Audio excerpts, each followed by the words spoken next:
پرون چې 5 تاریخ د جنوري نه د اولې میاشتې 2023 کال پاکستان زمونږ د معلوماتو په حساب چې خلکو نه مغستي راغلی په ننګرهار په بعضې ځایونو باندې بمباریانې کړي په هوګیاڼو باندې بمباري کړې ده همداسې په ننګرهار کې په ګوشته کې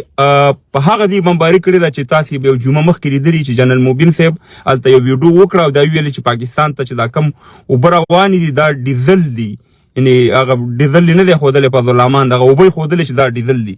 دا روانې دي پاکستان ته او په همغه ګوشته باندې پاکستان تیارو پرون بمباري کړې ده همداسې په ننګرهار او کېدای شي په کونړ باندې هم کړي بعضې ملګري به دا ووایي چې یاره داسې دی چې دا کوم ثبوت یا ویډیو شته نو ثبوت او ویډیو خو د خوست دغه هم نشته دی چې په خوست باندې په روژه کې د پروز کالي بمباري ونه کړه 40 ماشومان شهیدان کړ پاکستان او همداسې په کونړ باندې بمباري ونه کړه چې زمونږ نو پاکستان دا او د دې باندې ما خبرې هم کړي راځئ اول در باندې خپلې خبرې ځکه دا خبره اول ما برک کړې وه چې یاره پاکستان چې دی په افغانستان باندې به حملې کوي او امریکا او دا دواړه سره سازش دی اول زما دا ویډیو وګورئ زما دا خبرې وګورئ چې په دې باندې ما خبرې کړي بیا در سره خبرې کوم یو منټ ښه دا ګوره دا زما ویډیو ده ښه او د پنجشنبې په ورځ پاکستان په افغانستان باندې حمله کړې دلته دا چهارشنبې پر دا لایف ما کړی چې په انګلیش پوهېږي دا ګوره زما خبرې دي چې ما ویل چې پاکستان به حمله کوي او ټولې خبرې مې مخکې کړي نن بیا پاکستان ته د ډالرو ضرورت دی ځکه دا یو نیم کال چې د طالبان حکومت راغلی نړیوال ډالر نه ورکوي نو نن د امریکې یو بیان راغلی دی چې پاکستان حق لري چې خپله دفاع وکړي زه تاسو ته په دا ویډیو کې دا وایم چې کېدای شي په جمعه 2 3 یا 4 کې پاکستان په افغانستان باندې هوایي حملې وکړي او دنیا ته ووایي چې د دهشتګردي په افغانستان کې دا ځل به امریکا برطانیا نور ملکونه حمله نه کوي دا ځل به پاکستان په افغانستان باندې حمله کوي او د نړیوالو نه به پیسې الي او ډالر بالي چې د ترورستان واډي دي او د دهشتګردي او طالبان چې د خپلې وعدې نه پوره کوي افغانان ورونو دا ګوره دا خبره ما تقریبا 4 جمعې مخکې برک کړې وه چې پاکستان او امریکا بیا مشترکه غواړي چې په افغانستان باندې هوایي حملې وکړي نو دغه لایف زما تقریبا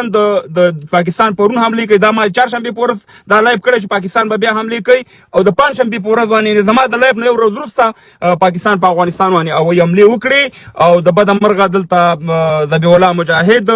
یا نور طالبان دلته خاموشه دي د ولس په سترګو کې خاورې ورچوي او ذبیح الله مجاهد صاحب نه زموږ ګیله په دې ده چې د جمهوریت په وخت کې په پټاخۍ خلاصه شوه پټاخۍ ذبیح الله مجاهد به ویل ټمبه مو خلاص کړو ټول افغانستان په بل مخ چپه کړو نن په افغانستان کې چې بم والوځي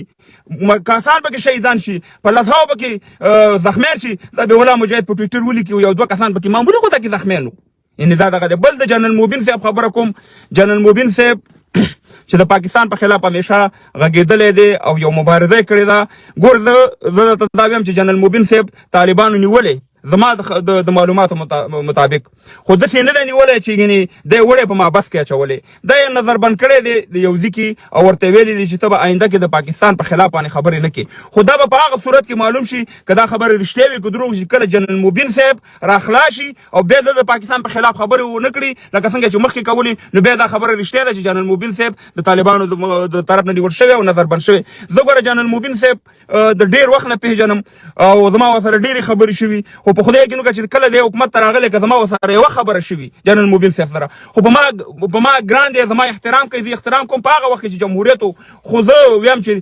جنرال موبین صاحب چې دی یو وطن پرست سړی دی زړو خبرو پسې به نه ګرځو زړه هر چا دلته غلطیانې کړي هر چا هلته کنځلې هم کړي بدې ردې هم ویلي خو جنرال موبین صاحب په وطن مین شخصیت دی په زړه کې درد لري په افغانانو خفه کېږي په افغانستان خفه کېږي موږ بالکل د جنرال موبین صاحب سره ولاړ یو او که چېرته دا کار طالبانو ورسره کړی نو دا به یو ستر خیانت وي او دا به داسې وي چې جنرال موبین صاحب یو غټه قرباني ورکړې ده دغه لپاره او جنرال موبین صاحب هغه سوشل میډیا کې هغه سړی دی چې یقین وکړه چې تاریخ به یاد ساتي چې طالبانو ته د کومه قرباني ورکړې او کم دا مبارزه کړې ده هغه له چا نه پټه نه ده ما راته مخکې ویلي چې زما ورسره چې جمهوریت سقوط خوړلی دی او طالبان راغلي کابل ته زما ورسره یوه خبره هم نه ده شوې یعنې دا به جنرال موبین صاحب زما ویډیو هم وګوري خو زه موږ د جنرال موبین صاحب په شا ولاړ یو چې د پاکستان په خلاف باندې د د پاکستان ریاست خبره کوو، د ولس خبره نه کوو، او د دې پاکستان د فوج په خلاف، د ISI په خلاف، او دغه فضل الرحمن په خلاف، د سمیع الحق او دغه ناحق او د حقونه دي ټول لوټ شي. چې د دې په خلاف هر څوک خبره کوي، که جنرال موبین صاحب که هر څوک موږ بالکل د هغې سره ولاړ یو. هغه افغان هم دی، هغه مسلمان هم دی، هغه د احمدشاه ابدالي بچی هم دی. بالکل موږ د جنرال موبین صاحب دغه کار چې طالبان ورسره کړی دا موږ بالکل غندو، او دا ورته ویو چې په دې شیانو باندې تا خو به د یو څو د ISI ایجنټان به دلته ناستي په افغانستان کې، خو افغانانو شوي چې پاکستان حملې کړي دي په افغانستان باندې، وایي او همې ننګرهار ایشتلې خوږیاڼۍ، همې ګوشته کې بمباري کړې ده، همې کېدای شي په کونړ کې په نورو ځایونو کړي. او د دې ما لینک هم ورکړی، پاس دغه لینک تاسې کتلی شئ. په دې ټولو باندې ما په دې شیانو خبرې کړي چې پاکستان به دا کار کوي. ځکه پاکستان چې دا 45 کاله چې چلیږي، پاکستان د افغانستان په وینو چلیږي. دا 45 کاله چې پاکستان چلیږي دا په افغانانو باندې سودا کوي، د دنیا نه ډالر علي. پاکستان چې دا 20 کاله خپل اقتصاد جوړ کو، دی بیا په افغانستان باندې جوړ کو. همدغه اقتصاد د پاکستان په 1991 کې خراب و. د پاکستان سره د 40 ورځو پیسې وي چې پاکستان وچلی، مګر دلته یو جعلي جهاد په افغانستان کې شروع کو، او جنرال ضیاء الحق او دغه لیډران د مجاهدینو په نوم باندې چې دلته دې ټریننګ کړي او د دې په غېږ کې ناستو، او سي مهربانه د روس او د امریکې جنګ و. موږ پکې ځان ور واچو، موږ خپل وطن تباه کړو، برباد هم کړو، او د اویا ملکونو نه به مواد راتلو، د اویا ملکونو نه به اسلامي او غیر اسلامي ډالر به راتلو، او دې پاکستان به پټول. خپل ټیمبه مې پې جوړ کړو، خپل ابسوله تیارې پې واغستې، خپل موټروۍ پې جوړه کړي، خپل اقتصاد یې پې جوړ کړو، خپله ګېډه پې غټه کړه، غلا یې وکړه د افغانانو د پیسو نه چې د دنیا نه راتلې ډالر، او خپل اقتصاد یې جوړ کړو. کله چې په 2001 کال کې بیا د پاکستان اقتصاد خراب شو، بیا طالبان خرڅ کړو،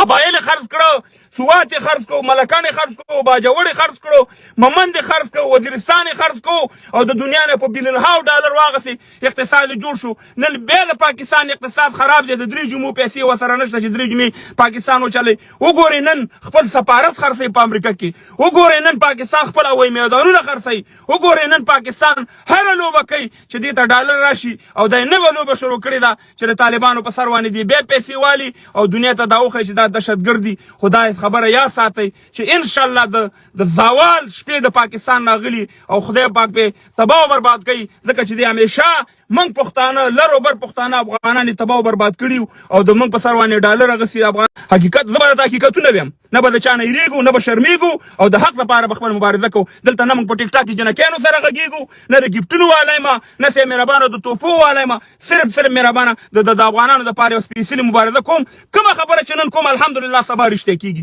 کومه خبره چې نن کوم میاشت بعد هغه رښتیا کېږي. که هغه د پاکستان په هکله مې کړې، که د افغانستان په هکله مې کړې، الحمدلله د حق مبارزه ده. حق سره الله ولاړ دی، او دروغجن سره شیطان ولاړ دی. انشاءالله زموږ مبارزه به جاري وي. په الله سپارم. ما چې کومې خبرې کړي چې پاکستان حمله کوي، هغه یو ورځ بعد رښتیا شوه، او همداسې د جنرال موبین صاحب نیول موږ غندو. په حقیقت سره جنرال موبین صاحب یو وطن فرست سړی دی، په افغانانو خفه کېږي. تېرو خبرو پسې